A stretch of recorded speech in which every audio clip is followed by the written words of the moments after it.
Seja bem-vindo a mais um episódio aqui do podcast oficial do Empreende Brasil Club. Sou Ellen Lourenço, vou estar conduzindo esta entrevista aqui junto com o nosso convidado, que inclusive é membro do Empreende Brasil, que para mim é uma honra e uma satisfação poder discutir esse bate-papo aqui hoje, conhecer um pouquinho da jornada e da história do Thiago. Ele que é CEO da Bortolança Arquitetura, empresário, empreendedor.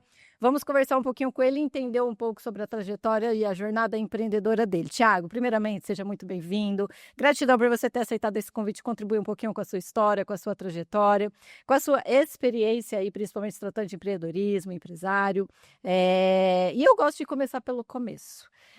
Geralmente um CNPJ, a gente sabe que tem um CPF por trás, né? Então a gente quer conhecer um pouquinho desse CPF, conhecer um pouquinho do ser, do Thiago em si, fala um pouquinho principalmente quando o empreendedorismo chegou na sua vida. Certo. Primeiramente, obrigado pela oportunidade da entrevista.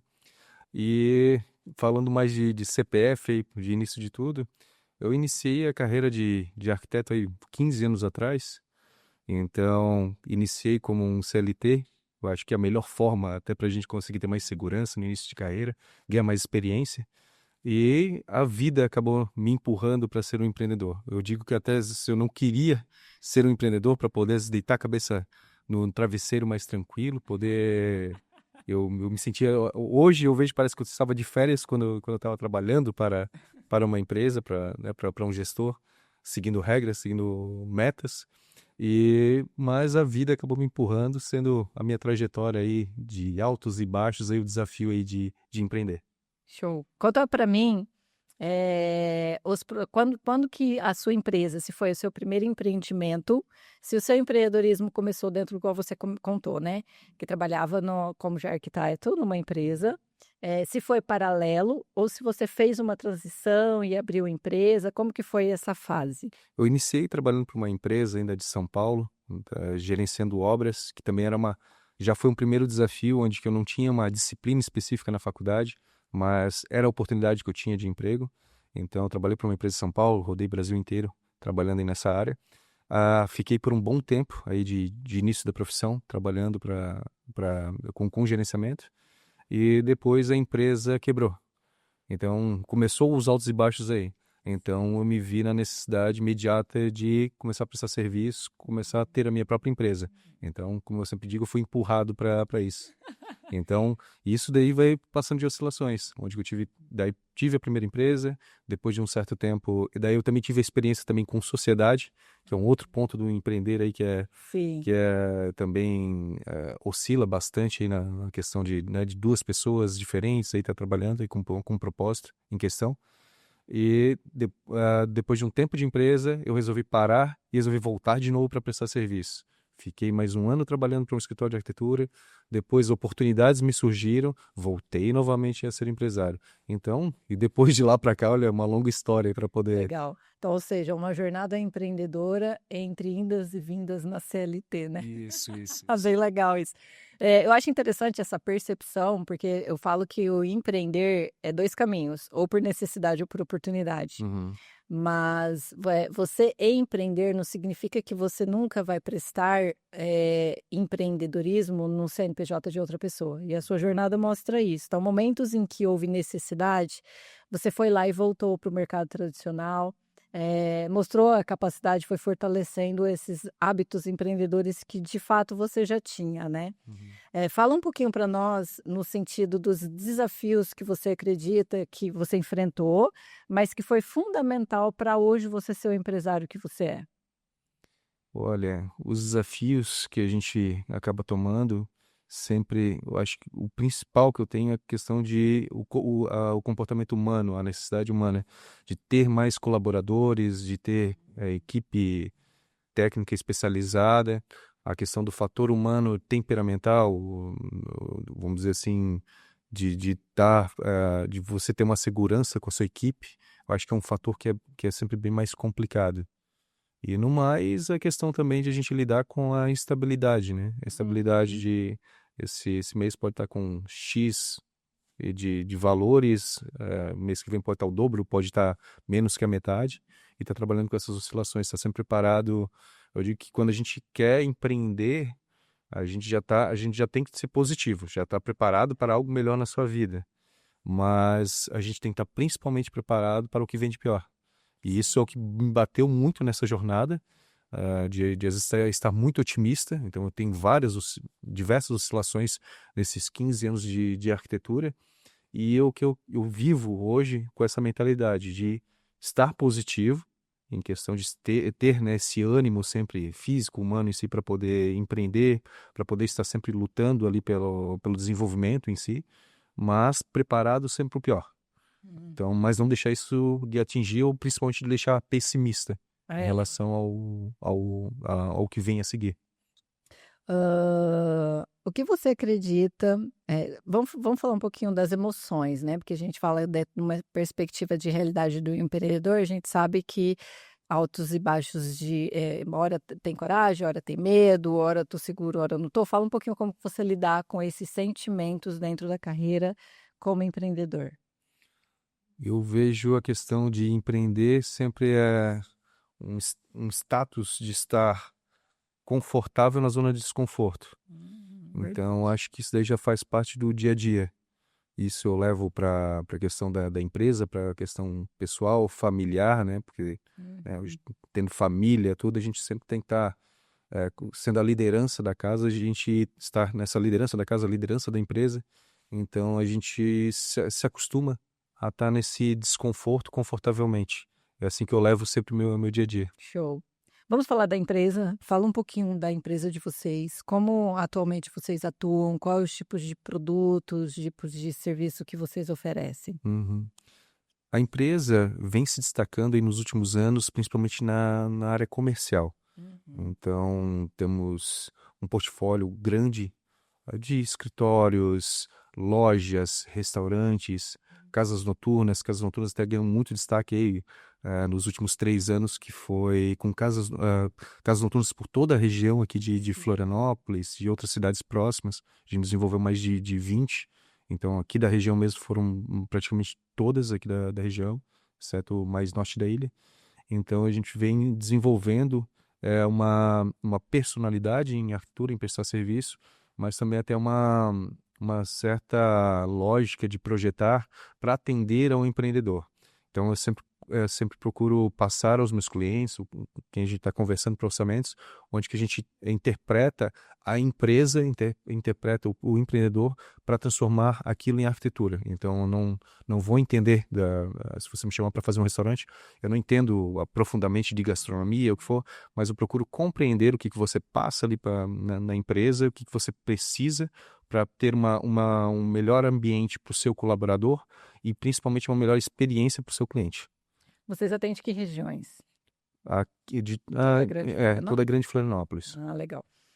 Tem um case, a gente tinha até comentado, vamos falar um pouquinho sobre o Empreende Brasil, Uhum. sobre o Lucas, como que isso chegou na sua vida, né? Como que você enxerga a importância de uma comunidade, a importância de estar conectados em eventos, e falando um pouquinho também sobre um dos cases aí da sua empresa, a própria construção ali da Luxe, né? Conta um pouquinho Isso. para nós sobre essa experiência e como é hoje ser membro do clube, né?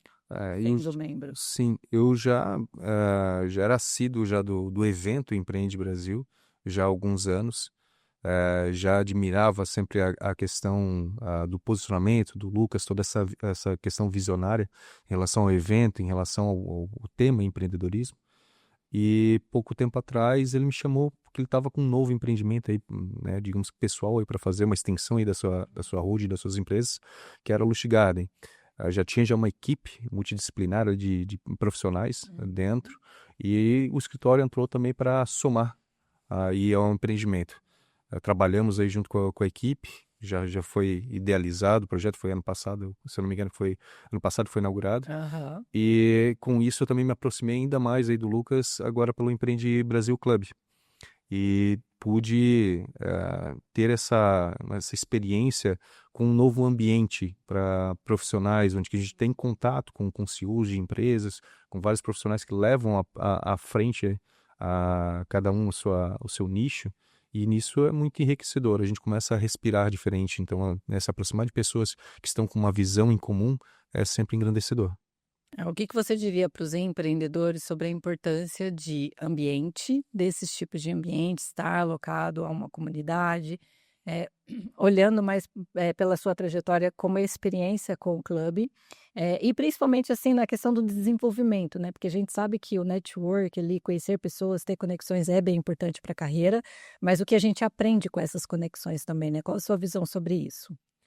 Eu creio que é tudo um processo e falando pessoalmente, a gente já inicia da questão até das próprias amizades.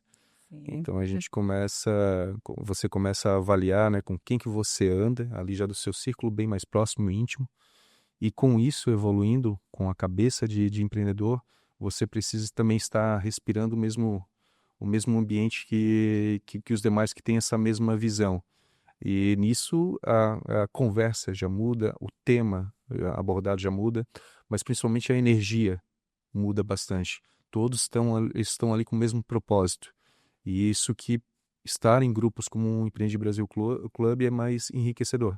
A gente consegue estar seguindo no mesmo caminho e, digamos, com essas amizades, outros contatos que a gente vai eliminando com o tempo, acabamos vendo que existem pessoas você acaba não sendo o patinho feio de um grupo, você acaba se sentindo Pertencente. pertencente, isso, um pertencimento em si.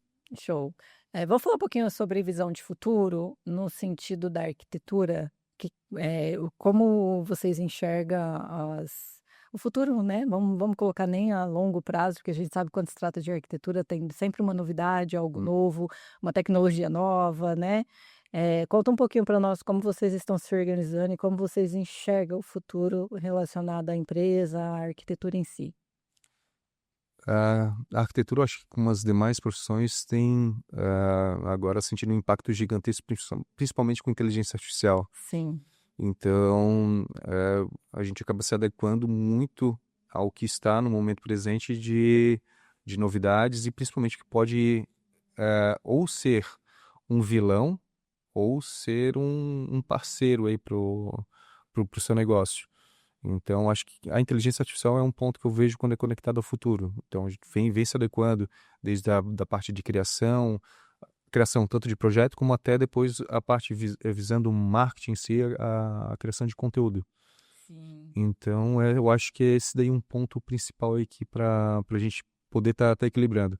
Nos demais, é sempre aquela tradicional concorrência que tem com outros profissionais, onde que daí tem uma questão que a tecnologia não muda, que não vai interferir, que é o comportamento com questão de clientes, com o pré, pós-venda ou durante em si, para poder estar mantendo um bom contato. E eu brinco até que quando eu iniciei a minha primeira empresa, eu tinha um engenheiro que foi meu primeiro sócio, ele já tinha 20, 30 anos de experiência, e ele sempre falava assim, ó, Thiago, a nossa estratégia de negócio é sempre, para conseguir mais clientes, é o boca a boca.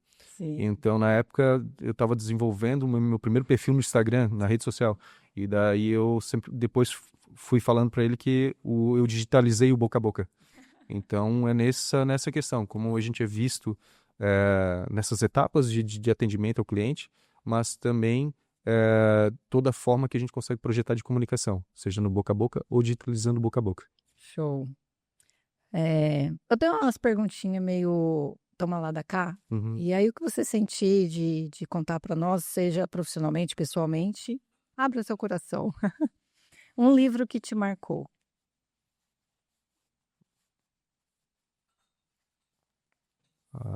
Agora de cabeça, não vou lembrar, não vou lembrar.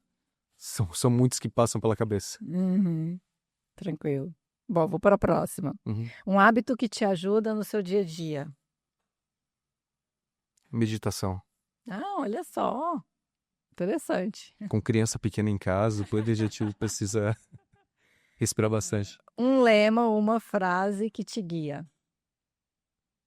E a que eu citei hoje está confortável na zona de desconforto. Legal. Uma falha que virou um aprendizado. Achar que já está numa posição segura.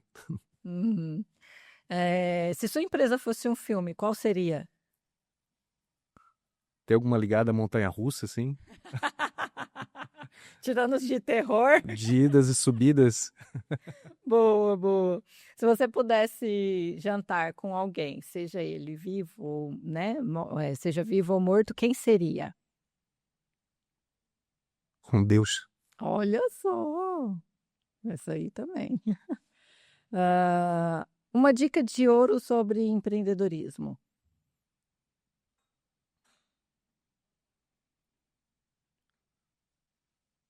É estar pronto para cair. Uhum. Você estar com a visão positiva para poder empreender é a primeira coisa, mas estar pronto para cair. Show. O que é arquitetura para você? A arquitetura para mim é o amor da minha vida. Desde criança era minha desculpa até a emoção. Deu para perceber. Desde criança era a minha brincadeira, era a minha diversão, e hoje eu me divirto trabalhando com o que eu gosto. Olha só.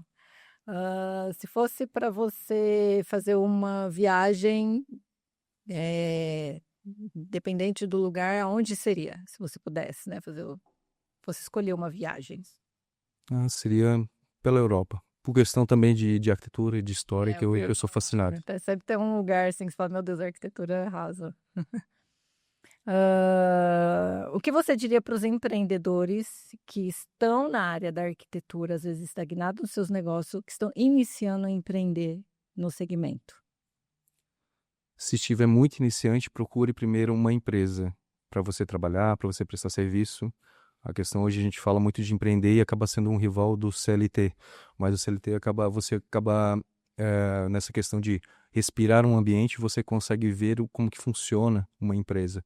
Eu acho que eu pequei isso no início, acho que poderia ter aprendido mais com pessoas que já tinham experiência, para não ficar sonhando tão com o pé fora, com o pé do chão.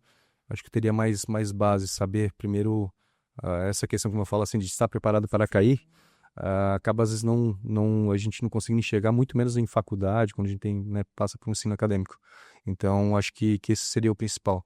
Respirar primeiro com alguém que saiba o que está fazendo, e para depois você poder caminhar e sonhar, mas com o pé no chão. Show. O que você diria para os empreendedores, no geral? Deixa um recadinho para a galera. Que tenha coragem acima de tudo, né?